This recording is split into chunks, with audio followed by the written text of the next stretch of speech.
Buenas tardes, estimados amigos de Latinoamérica, orientadores de Latinoamérica en diferentes países del mundo.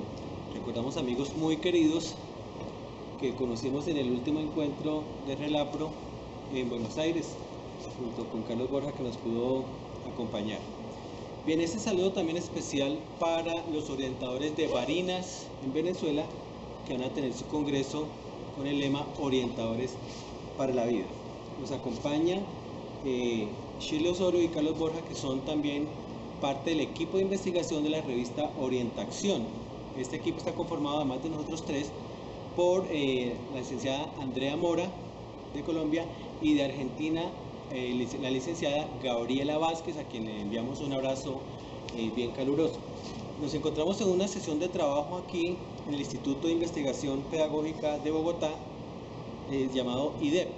Y dentro de las sesiones de trabajo que tenemos estamos discutiendo justamente cuáles son nuestros aportes a la investigación en este tema de modelos latinoamericanos de orientación, que le hemos llamado orientación para la vida u orientación para el sentido de la vida. Quiero recordar que este tema no es un tema nuevo, es un tema que nuestro fundador, el licenciado, el doctor Julio González Bello, de Venezuela, también de la Universidad Carabobo de Venezuela, empezó a trabajar hace más o menos unos 10 años en diferentes encuentros de Relapro y congresos internacionales, en compañía de también otros colegas.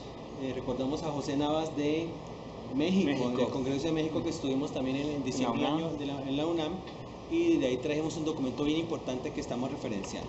Hemos hecho también 7 encuestas latinoamericanas, recientemente con la colaboración de Shirley, en el tema del doctorado que está haciendo en la Universidad de Cuauhtémoc con el tema de la orientación. Hay otros elementos, de otras referencias, como Marcelo Ribeiro de Brasil. O sea, hay muchas personas que le han trabajado ese tema de la orientación. Caray también aporta los 11 factores de la orientación. Y como les decía, hay varias referencias que por tiempo no vamos a detenernos, pero sí queremos dejar presente que eso no es un tema novedoso, sino que nosotros, sumándonos a este equipo de investigación de la revista, hemos ido construyendo en el camino. También en Colombia específicamente muchos aportes que hemos venido recuperando. Quisiera que empezáramos un poquitico comentándoles. En Colombia, Carlos Borja, que es actualmente parte del Sindicato de Orientadores, una iniciativa que de alguna forma sí heredamos del Sindicato de Orientadores de Costa Rica, le mandamos un saludo a Jairo, se ha venido haciendo. Entonces, ¿cómo llegamos a tener un sindicato de orientadores en Colombia y por qué razones, Carlos? Pues bueno, durante todos estos años, en vista digamos del desempeño y las actividades que hace un orientador en las escuelas y las necesidades y situaciones que ocurren, han ido llevando, digamos, como desde esas prácticas a que nos pensemos en la manera de unirnos, no solamente como para reclamar derechos, sino también como para estar organizados a nivel nacional y vernos nosotros mismos desde la orientación escolar, desde otra manera de agremiarnos. Ok, perfecto, bien. Esas preocupaciones son comunes en otros países. Cuando hemos ido al Congreso nos hemos dado cuenta que no solamente sucede en Colombia, sino que sucede en Costa Rica, sucede en Venezuela, sucede en Panamá. Y un saludo para los orientadores de Panamá, esperamos estar con ellos del 4 al 7 de junio que tienen su congreso. Un saludo bien fuerte y un agradecimiento a Alexis Barrios por toda la gestión que ha hecho para esto. Estas discusiones son comunes en Latinoamérica y una de las conclusiones en Buenos Aires es que son más los temas comunes que tenemos que las diferencias que nos separan de orientadores en otras partes de Latinoamérica. Por eso entonces hemos interpretado una de las primeras preguntas que tomamos en esta investigación es ¿cuál es el rol y sentido de la orientación? Porque muchas veces nos hemos dado cuenta en lo laboral que los orientadores como que no nos cuestionamos ni siquiera eso. Hay tantas definiciones de orientación, podemos decir como especialidades hay en la orientación.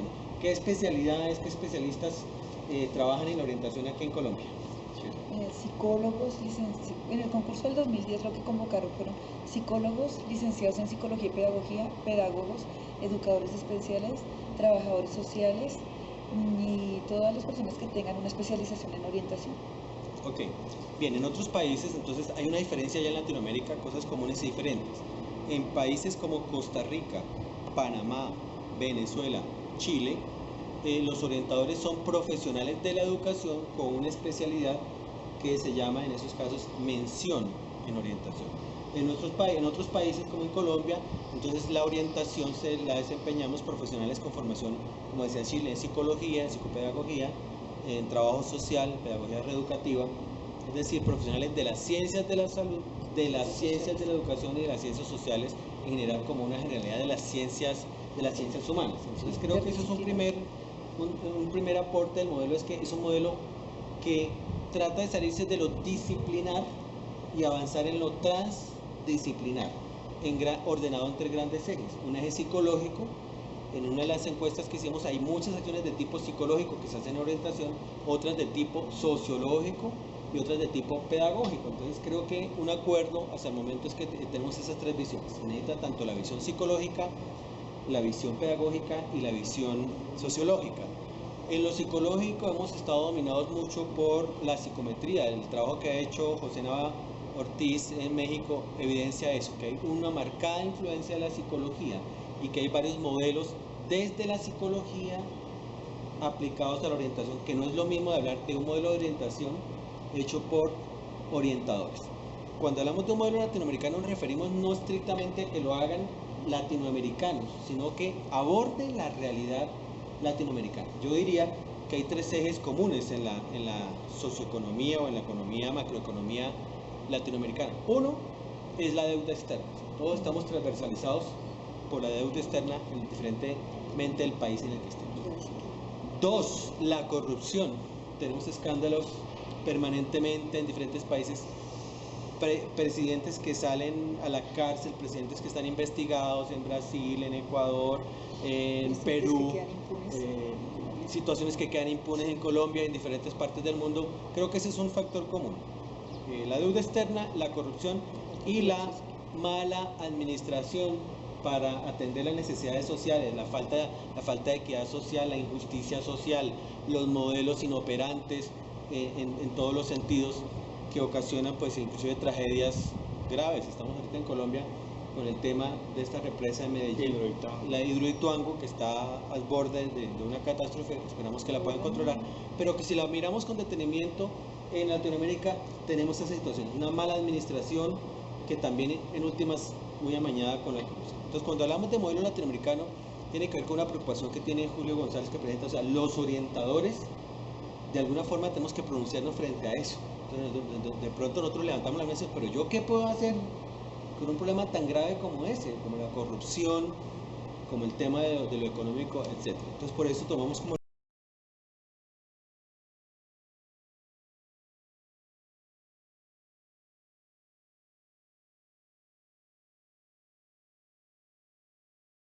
Bueno, así como Amílcar habla de corrupción en Latinoamérica, digamos como una de las cosas comunes, ¿qué pasa con externa, sí. ¿Qué pasa con los orientadores no solamente en Bogotá, sino en todos los territorios de Colombia? Que hemos visto que nos unen más cosas también como las situaciones, las necesidades, las dolencias que tenemos nosotros los orientadores en las instituciones, como el tema del horario, el tema de las no funciones, el tema del acoso que hay dentro de las instituciones hacia el orientador por parte de los coordinadores y rectores, digamos como ese tema de poder, de mobbing que llaman actualmente, y otro tipo de situaciones que van haciendo que los orientadores tengan un desgaste en su salud física, mental, psíquica, que muchos terminen siendo incapacitados por ese tema, lo cual hace que, como además de que hay un solo orientador en las instituciones, que quede ausente. Entonces obviamente ese rol desaparece de las instituciones en algunos casos temporalmente por ese tipo, porque hay un desgaste muy fuerte. Entonces de ahí, de acuerdo a lo que decía Chile de los niveles, ¿cómo pretender que los orientadores, además de las actividades que hacen cotidianas, puedan pensar en investigación? Si el tema del tiempo, digamos, es un limitante y su salud, obviamente no se puede llegar a pensar en hacer algo en el colegio que represente una trascendencia desde la investigación social, que es una de, digamos, como en las prácticas que puede hacer el orientador, que Chile nos puede obviamente hablar mucho más sobre eso, y que impide que de pronto nosotros sistematicemos, que publiquemos. Entonces hacemos grandes trabajos, sí, pero no, o sea, algo que no se hemos visualiza. tomado como un eje. ¿Qué hacer para que el rol del orientador tenga un sentido trascendental por lo menos en la institución educativa. Shirley, ¿qué nos puede aportar al respecto? Sí, lo que pasa es que por ese contexto en el que estamos, se genera un sentimiento de desesperanza donde el mismo orientador se reconoce como víctima. Entonces, al yo reconocerme como víctima, entonces pobrecito yo, por el sistema, por lo que está inmerso, y justamente nosotros tomamos la investigación como una forma de empoderamiento y posicionamiento del orientador. Si yo me reconozco como un investigador que puede transformar realidades, de esa misma manera me autoposiciono y los demás me posicionan. Popper, hablando de lo que veíamos, Popper mencionaba que a veces nosotros queremos hacer unos cambios radicales y trascendentales y eso nos trae frustración porque decimos, no, pero es que se necesita deconstruir totalmente la escuela para que podamos avanzar. Entonces, como no se puede, mejor me quedo inmovilizado.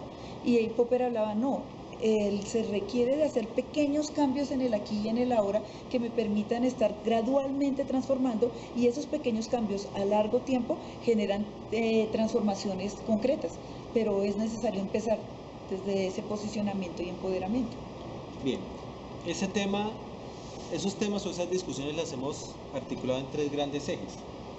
En torno al tema de que necesitamos darle un sentido a la orientación, lo que hemos investigado es que el sentido de la orientación, el mejor sentido de la orientación sería entender que nuestro papel es asesorar a nuestros orientantes, como dice Mariana Müller, para que ellos encuentren sentido a su vida en lo personal, en lo académico y en lo social. ¿Qué sentido tiene lo que mencionaba Carlos? Los muchachos le encuentran el sentido a la escuela es en lo social, porque llegan a socializar, a conocer amigos, a tener novios, a tomarse fotos en el celular, a subir fotos a Facebook, todo ese tipo de cosas. Eso es un sentido que ya tiene la necesidad de ser reconocido por la escuela, porque la escuela obviamente subvalora ese tipo de cosas.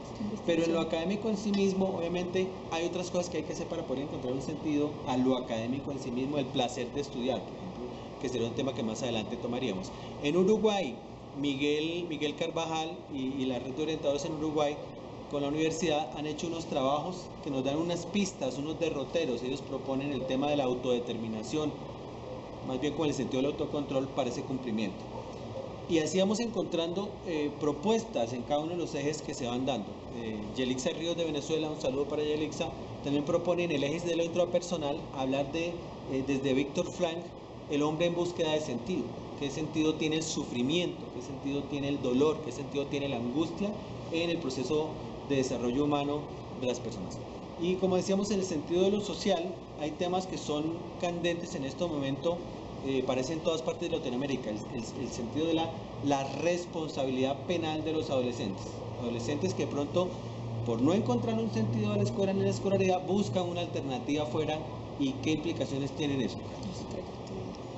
Bueno, retomando obviamente el tema de eso, digamos que el estudiante a qué va a la escuela y pensando, sí, en la investigación que hice sobre el sentido de la escolaridad, que muestra que los estudiantes no quieren la educación actualmente como la estamos dando, no quieren las materias, no quieren los temas, los contenidos, sino que ellos mismos están buscando otras soluciones desde una metodología como de coinvestigadores y una covisualidad desde ellos mismos. Ellos planteaban estrategias. Entonces, obviamente, uno de los temas que también Shirley ha mencionado, que es no pensar en un proyecto de vida, sino en un trayecto de vida en la escuela, de permanecer en la escuela, pero haciendo otras cosas que les permitan a ellos solamente tener una proyección para su vida.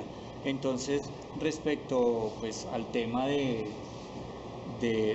sistema de responsabilidad penal, eso hace que ellos obviamente vean lo que consideran que pueden llegar a ser sin tener en cuenta que pueda ser una infracción, cometer una infracción, porque la escuela obviamente, pensando en ese sentido que tú hablas de que es más como represivo, que no es, estoy pensando en Foucault como los entes de control y el biocontrol en la población. Entonces ellos no desconocen nuevamente qué es una falta o no, y la escuela llega a ser ese ente más como judicializador, como ente fiscalizador y no como un ente formador.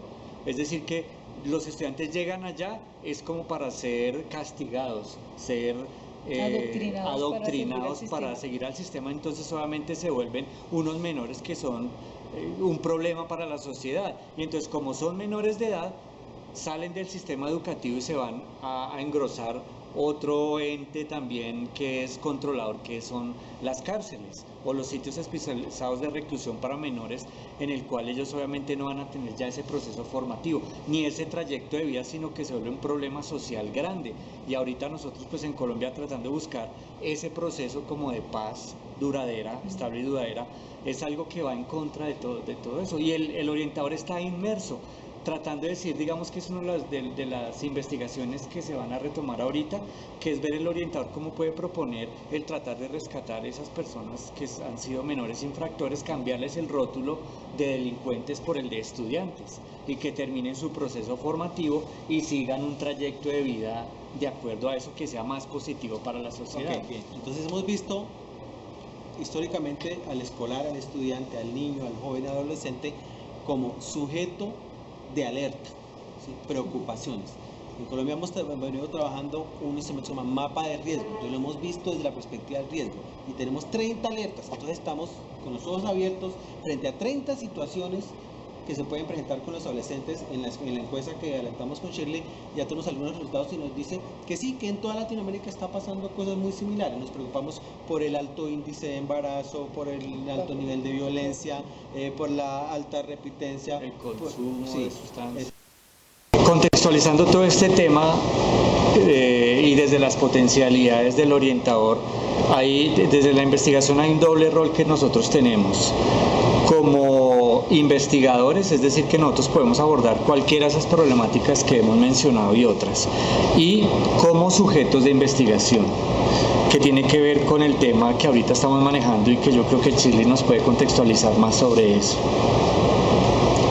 desde tu trabajo en el doctorado. Bueno, lo que decía inicialmente es que por muchas de esas funciones y no funciones, el orientador se limita a su trabajo como investigador y que a veces pareciera que debemos ser estudiados y nosotros como sujetos de investigación y no nosotros mismos investigadores de nuestro hacer. Entonces, por eso hablábamos de la importancia de un modelo donde nosotros podamos empoderarnos a través de la investigación para poder transformar esas realidades. Y para eso necesitamos conocer pues nuestras investigaciones. La dificultad que se encuentra es que muchos de nosotros los orientadores, aunque hacemos cosas muy interesantes dentro de la escuela, no sistematizamos por muchas cosas, y entre esas la dificultad al rigor metodológico, la prevención al rigor metodológico dentro de esa sistematización. Entonces, para que podamos tener realmente ese empoderamiento, se requiere que por lo menos lo que yo construya y lo trabaje, lo cuelgue en un blog y así nosotros mismos podamos citarnos o construir o reconocer lo que ya se ha hecho, porque muchas veces caemos en el ejercicio de descubrir que el agua moja por desconocimiento y es necesario. Por eso nosotros estamos planteando la construcción de una PIDOR, que es una plataforma interactiva de investigación de los orientadores, donde quienes ya han realizado investigaciones, nosotros podamos consultar esas investigaciones como una base de construcción de nuevos conocimientos. Decíamos, la investigación también debe tener ese rol de historiador.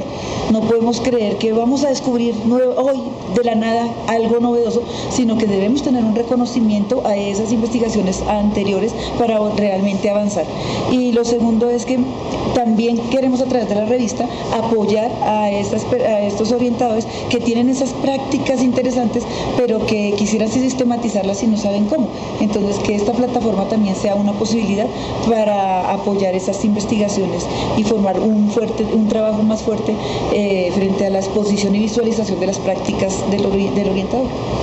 Bien, cerramos haciendo una invitación. Invitamos a todos los orientadores de Latinoamérica a que participen en las líneas de investigación que estamos lanzando a través del trabajo de la revista Orientación, la revista latinoamericana de orientación y desarrollo humano de RELAPRO.